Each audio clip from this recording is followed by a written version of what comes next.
আসসালামু আলাইকুম।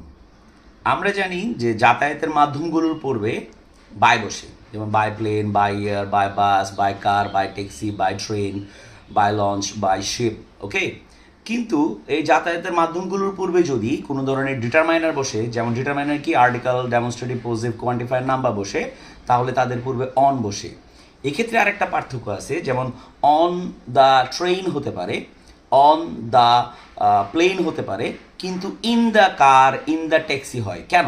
কারণ হচ্ছে যে যেই সকল যানবাহনের মাঝখান দিয়ে হাঁটাচলা করা যায় সেইগুলোর পূর্বে ডিটারমাইনার থাকলেও অন বসে, কিন্তু যদি হাঁটাচলা করা না যায় সেদের ক্ষেত্রে ডিটারমাইনারের পূর্বে ইন বসে। যেমন I travel in my bus, I travel in my কি বলা হয় কার।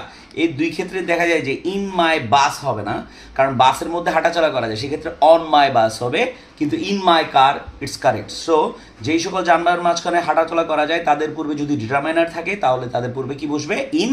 আর যদি ডিটারমাইনার না থাকে তাহলে বসবে on. Thank you so much.